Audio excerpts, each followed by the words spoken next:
Kung gusto mong ma-monetize ang YouTube channel mo, huwag mong skip ang video na to dahil may malaking update ang YouTube na maaring magpahirap sa mga bagong creators na gustong kumita sa platform. Totoo bang dodoble ang watch hours? Totoo bang bawal na ang AI videos? At sino ba talaga ang maaapektuhan?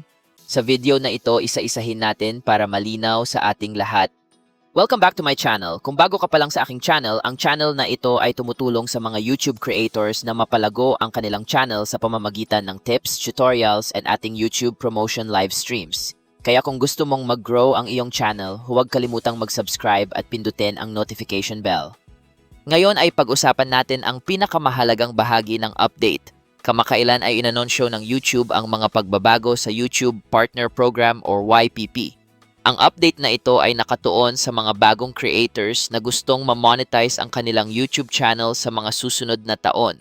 Marami ang nagulat dahil kumalat agad sa social media ang balita na mas magiging mahirap na raw ang monetization.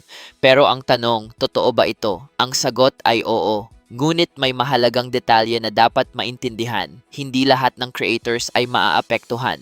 Kaya bago tayo magpanik, isa-isahin muna natin ang mga pagbabago. Bago tayo magpatuloy, gusto ko lang ipaalala na ang impormasyong ibinabahagi ko sa video na ito ay batay sa opisyal na anunsyo at sa mga impormasyong available sa oras ng paggawa ng video.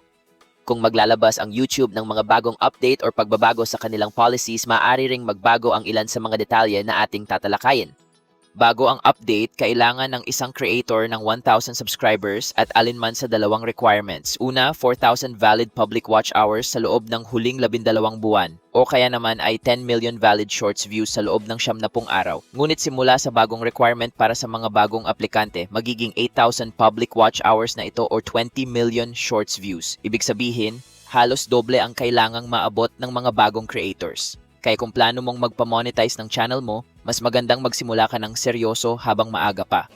Ngayon, ang pinakamahalagang tanong, sino ba talaga ang maaapektuhan ng update na ito? Kung monetized na ang YouTube channel mo at kabilang ka na sa YouTube Partner Program bago ipatupad ang bagong requirements, huwag kang mag-alala. Hindi maapektuhan ang kasalukuyan mong monetization dahil sa update na ito.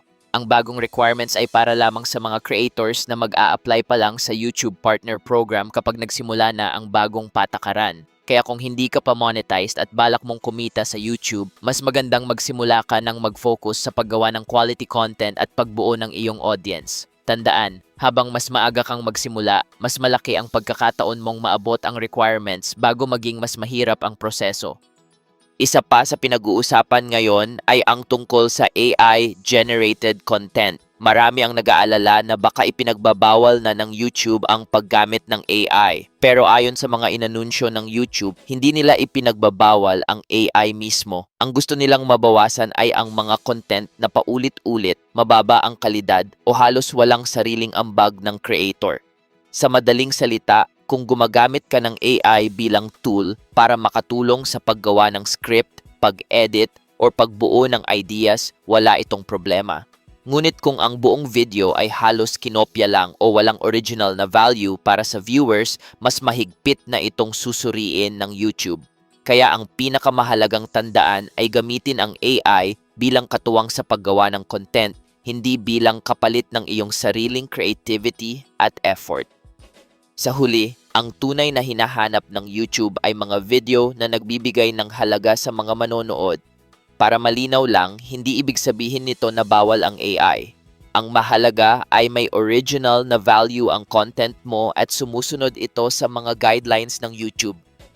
Sa paglabas ng balitang ito, marami agad ang nag-post sa social media at nagsabing hindi na raw posible ang monetization sa YouTube.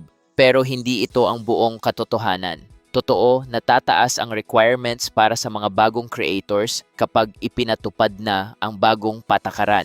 Ngunit hindi ibig sabihin nito na imposible na ang monetization. Sa katunayan, marami pa ring creators ang patuloy na lumalaki dahil gumagawa sila ng original, kapaki-pakinabang at consistent na content. Isa pang maling akala ay bawal na raw gumamit ng AI. Hindi ito totoo. Ang mahalaga ay hindi lang AI ang bumubuo ng content mo. Bilang creator, kailangan mayroon ka pa ring sariling ideya, sariling estilo at tunay na value na maibibigay sa iyong mga viewers. Kaya huwag basta maniwala sa mga viral posts or clickbait videos. Mas mabuting alamin muna ang buong detalye bago tayo magbigay ng conclusion. Bilang pagtatapos, gusto kong mag-iwan ng ilang paalala para sa ating lahat. Kung pangarap mong ma-monetize ang iyong YouTube channel, ngayon pa lang ay simulan mo nang gumawa ng quality content. Huwag mong habulin lang ang subscribers or watch hours. Mas pagtuunan mo ng pansin ang paggawa ng mga video na talagang makakatulong, makakaaliw, or may mapupulot na aral ang iyong audience. Tandaan, mas pinapahalagahan ng YouTube ang content na nagbibigay ng tunay na halaga sa mga manonood. Kung gumagamit ka ng AI, gamitin mo ito bilang katuwang sa paggawa ng script, pag-e-edit, or pagbuo ng mga ideya, pero siguraduhin mong ikaw pa rin ang nagbibigay ng direksyon at personalidad sa iyong content. At para sa ating Team Chuty, ipagpatuloy natin ang pagsuporta sa isa't isa. Ang promotion ay makakatulong para makilala ang iyong channel, pero ang tunay na magpapabalik sa mga viewers ay ang kalidad ng iyong mga videos. Kaya tuloy lang tayo sa paggawa ng content, patuloy tayong matuto at sama-sama nating abutin ang ating mga YouTube goals.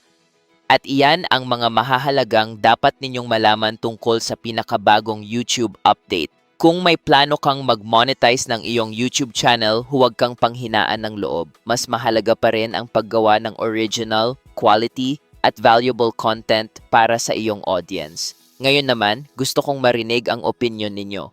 Ano ang masasabi ninyo sa bagong update ng YouTube? Sang-ayon ba kayo sa mga pagbabagong ito or sa tingin ninyo ay magiging mas mahirap na para sa mga bagong creators? I-comment ninyo ang inyong mga saloobin sa ibaba. Gusto kong basahin ang inyong mga opinyon. Kung nakatulong sa inyo ang video na ito, huwag kalimutang i-like at i-share para mas marami pang creators ang makaalam ng update na ito. At kung gusto mong matuto pa tungkol sa YouTube, content creation, at makakilala ng kapwa creators, huwag kalimutang mag-subscribe sa aking YouTube channel at pindutin ang notification bell para hindi mo ma-miss ang mga susunod nating videos. Nagla-live din tayo tuwing weekdays para sa ating YouTube creator community, kaya sana ay makasama ka rin sa isa sa ating mga live stream. Maraming salamat sa panonood. Ingat lagi, keep creating, and I'll see you in the next video. Bye everyone!